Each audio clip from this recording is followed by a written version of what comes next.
الحمد لله رب العالمين، وصلى الله وسلم وبارك على نبينا محمد وعلى آله وصحبه أجمعين.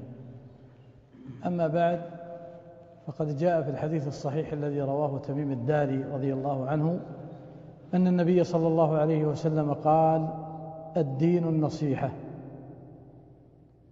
قلنا: لمن يا رسول الله؟ قال: لله ولكتابه ولرسوله ولأئمة المسلمين وعامتهم. جاء عند أبي داود أنه كررها ثلاثا: الدين النصيحة، الدين النصيحة، الدين النصيحة. الكلام قد يطول في هذا الحديث، لكني سأتكلم عن النصيحة لفئة ذكرت في هذا الحديث، وخاصة أن الخلط حصل فيها، وعدم موافقة القواعد الشرعية المرعية وقع فيها، وهو ما يتعلق بأئمة المسلمين. الأئمة تطلق على صنفين من الناس: على الحكام وعلى العلماء. هؤلاء هم أولو الأمر، كما ذكر غير واحد من أهل العلم، وكما دلت عليه النصوص، كما قال الله عز وجل: وإذا جاءهم أمر من الأمن أو الخوف أذاعوا به ولو ردوه لمن؟ إلى الرسول وإلى أولي الأمر منهم. ايش قال بعدها؟ لعلمه الذين يستنبطونه منهم.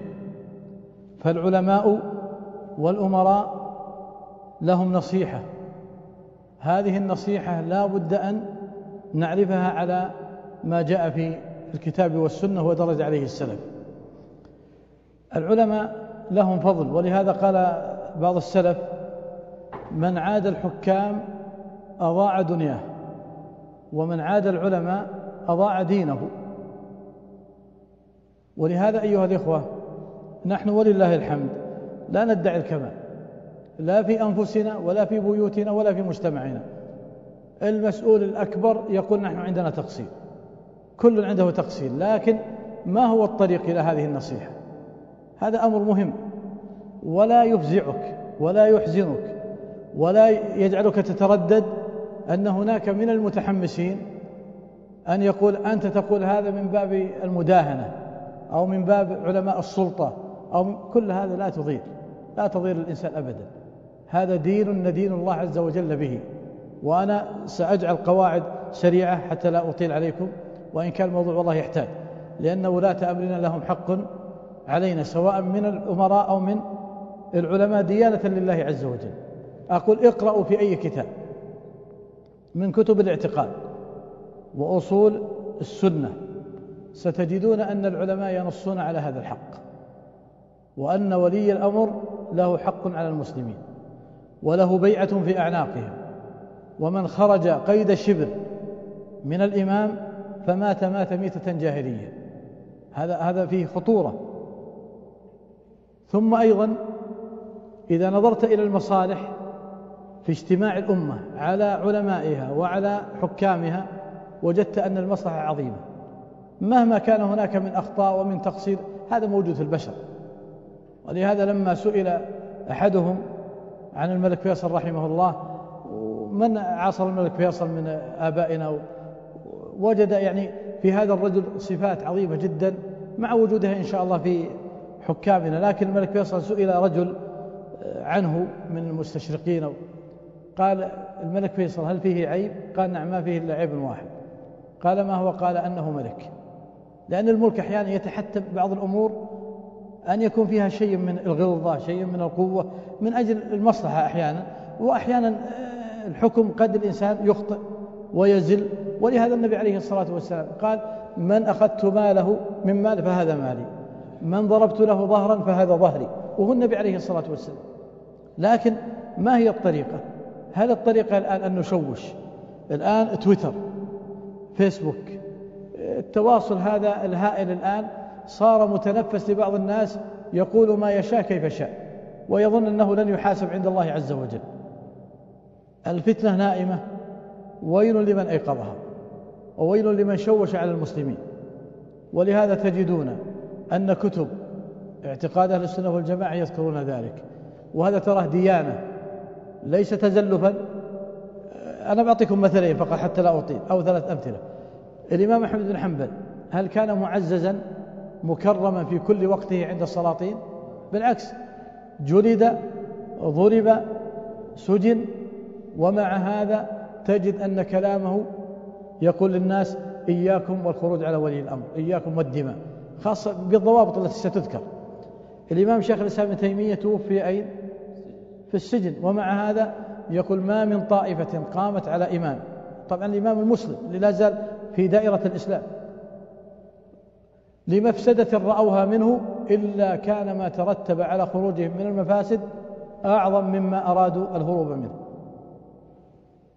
البربهاري رحمه الله صاحب شرح السنة في القرن الرابع، توفي هذا الرجل وهو مطارد، ولم يصلي عليه إلا رجل وامرأة، ومع هذا تجد في كتاب شرح السنة، كتاب عظيم، يقول إذا رأيت الرجل في المجالس يدعو للسلطان فاعلم أنه صاحب سنة، وإذا رأيت الرجل يطعن في السلطان في مجالسه فاعلم أنه صاحب بدعة فاجتنبه.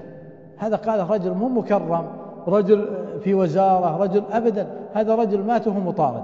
لكن نحن حينما نتكلم عن جانب اعتقادي وجانب منهجي جاءت به الشريعة، ما هو بالشيء الذي أريد أقبله والذي لا أريده أرفضه وأطعن به، هذا مو بصحيح، هذا صار من باب تتبع الزلات وتتبع الهوى. ولهذا يا إخوان الشريعة جاءت بضوابط. الإمام متى يخرج عليه؟ بشروط وضوابط. الشرط الأول أن تروا منه كفرا بواحا عندكم فيه من الله برهان. الذي جاء كفر واضح بين أجمع عليها والنصوص واضحة فيه. أيضا هذا التكفير يكون بنص مو بهوى ولا باجتهاد قد يخالفك غيرك فيه، لا. الأمر الثالث أن يكون عندهم القدرة على إزالته من غير ما يترتب عليه مفاسد أعظم. الأمر الرابع أن يكون عندهم البديل المناسب، ما هو بيذهب هذا ولا ندري من يأتي، فقد يأتي من هو شر منه. هذه الشروط جاءت بها الشريعة. أما الرجل إذا كان الحاكم مسلما وإن كان جائرا فاجرا ظالما نستصلح الخطأ، يناصح على حسب القدرة والطاقة، يدعى له في ظاهر الغيب، ولكن مع هذا لا ننزع يدا من طاعة. لأن ترى الأمور يا إخوان ما يعرف قيمة الإمام ووجود الإمام وإن كان ظالما إلا من ذاق طعم الخوف والتشتت كما هو موجود في بعض البلدان الآن، حتى يتمنوا من هو أسوأ من حاكمهم السابق، لأجل أن الأمن انفلت، لأجل أن الدين لم يقم، لأجل أن العبادة ما استطاعوا. ولهذا يا إخوان الأمور لها طرق، النصيحة معروفة. وحتى بعض الناس الآن يأتي ويقول إن أعظم الشهداء حمزة ورجل قام عند إمام جائر فنصحه فقتله. نعم صحيح هذا، لكن انظر في الحديث ماذا قال قام إلى إمام عند إمام بحضرته، ما هو أنت في مكانه في مكان. ولهذا لما سئل شيخنا الشيخ بن باز رحمه الله عمن يتكلمون على المنابر ويشهرون بأخطاء الحكام قال ليس هذا من منهج السلف. العام الآن حينما تكلمه وش اللي في يده؟ أن تكلم صاحب الشان، لكن كلم الناس فيما يتعلق بهم، كلم الناس فيما يتعلق بهم. ولهذا يا إخوان يجب ألا نلتفت إلى هذه الدعايات المضللة والكلام الذي يرد الآن، ومن يريد يشتت ومن يتتبع الأخطاء، هذا ليس من منهج السلف أبدا. كما قال الحسن البصري المؤمن يستر وينصح والمنافق يهتك ويفضح. علماؤنا الآن لهم حق علينا، الشيخ بن باز رحمه الله، الشيخ بن عثيمين، الشيخ مغديان، علماء المعاصرون، المفتي الشيخ الفوزان، الشيخ الحيدان، العلماء الكبار المعروفين. والحمد لله عندنا كوكبة كبيرة من أهل العلم يجب أن نعرف قدرهم وفضلهم. ليس هناك أحد معصوم بعد الأنبياء والرسل، لكن هؤلاء العلماء لهم فضل وقدر. الآن نجد نجد الآن من يشتري عليهم الآن بعض الشباب اللي ما عنده حتى ما يعرف شروط الصلاة وأركان الصلاة، ما حفظ حتى آيات الأحكام، قرأ له في كتاب وكتابين، جلس له سنة أو سنتين ثم ظن أنه شيخ الإسلام، بدأ الآن يقع في أعراض العلماء، بدأ يناقش العلماء كأنه عالم، هو جاهل. وصدق الشافعي، يقول الشافعي لو ناظرني 70 عالما لخصمتهم، ولو خاصمني جاهل واحد لخصمني. لأن الجاهل ما يعرف، تقول هذا عام هذا خاص، هذا مطلق، هذا مقيد، هذا ناس، ما يعرف. هذا اللغة كذا ما يعرف. ولهذا قال شيخ الإسلام ما ضر الدين إلا الأربع. عندنا ربع عالم هذا يضر الأديان، ربع طبيب يضر الأبدان، ربع نحوي يضر اللسان. فتجد هؤلاء الأربع يضر الدين وما يشعر. ولكن المصيبة أن الناس أحيانا لا يفرقون بين العالم وبين المتعالم. ولهذا الشيخ بكر أبو زيد له كتاب عن التعالم، اقرأوا هذا الكتاب. الشيخ عبد الرحمن الواحد جزاه الله خير له كتاب قرضه وقرأه كاملا شيخنا الشيخ بن باز اسمه قواعد في التعامل مع العلماء، وذكر كيفية التعامل معهم والتفريق بين العلماء وبين المتعالمين. اللي قتل 99 نفس لما ذهب للناس قال أبغى لي عالم، أين ذهبوا به؟ إلى عابد. المرة الثانية ذهبوا به العالم، ما عندهم تفريق ولا تمييز. ولهذا لا تغتر. بعض الناس الآن يأتي الآن يخطئ المشايخ، والله الشيخ فلان قال كذا وخطأ. طيب من الذي خطأه؟ والله فلان هذا ما يأتي ولا معشار هذا العالم في العلم والفضل. وكيف أنك تخطي هذا العالم؟ لو جاء واحد منا الآن وجاءنا عالم عنده قراءات العشر وجاء بقراءة، قام واحد منكم قال ترى هذا خطأ، القراءة مش صحيحة، قلنا من اللي قاله؟ قال والله يقول محمد ناصر. محمد ناصر ما عنده إلا قراءة واحدة فقط، رواية واحدة. وشلون عرف أن هذا خطأ؟ فلا يمكن أن يخطئ الناس إلا من هو في درجتهم أو أعلى. أما يأتي الآن شباب الآن يخطئون العلماء ويثيرون الأمة، والآن يكفرون الآن. حتى قال بعض السلف لئن أخطي في عدم تكفير 1000 كفار لكني أخطيت ما كفرتهم أهون علي من أن أهتك أو أن أريق دم مسلم بخطأ. الكفر ترى الأمر مو بسهل. لا والله يا إخوان، يجلس الآن بعض الشباب الآن صغار سن يجلسون ما عندهم إلا التكفير، فلان كافر وفلان كافر. لماذا؟ لأنه قال كذا. يا أخي الكفر لا يكون بهذا. شيخ الإسلام يقول لا يكفر الإنسان بغلط أو خطأ حتى تقوم عليه الحجة وتزال عنه الشبهة. الأمر ليس بهذه الصورة. هذه الفوضى يا إخوان والله تضر المجتمع. أنا أوصي من هذا المكان، أوصي الآباء والأمهات أن يحرصوا على أولادهم، يحرصوا عليهم. الآن الناس أول يفرحون أن ولده يلتزم يروح مع أناس فيهم خير. الآن صار الضرر أعظم، ضررهم الآن أعظم لأنه ضرر عقدي وفكري. ولهذا يقول بعض السلف لئن يكون ابني ماجنا صاحب مجون ومعاصي أحب إلي من أن يكون مبتدعا. لأن العاصي يقول بتوب إلى الله عز وجل، لكن المبتدع أصحاب الأفكار المنحرفة يظن على الحق ويدعو إليه وينافح من أجل ذلك. فأوصي شبابنا، أوصي الآباء الأمهات أن يتقوا الله عز وجل وأن يحسنوا الظن بعلمائهم، ولا يغتروا بمن يثير العواطف ويحرك عواطفهم وسيرميهم في متاهات الله أعلم بها.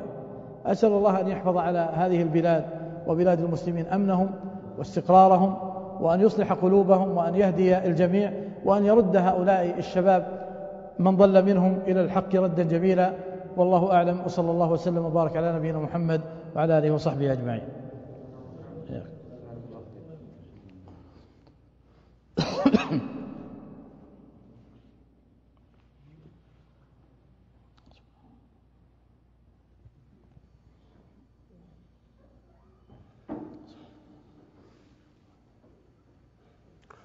لا تروحون بعيد عشان القرعة في المطبخ. لا أنا مرة بالشمس. لا مرحبا، الله يكرمك. طيب مساك الخير.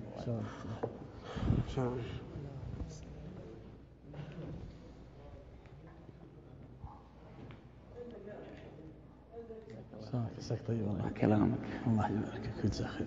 يحتاج كثير من الشغل. الله يهديك. مرحبا.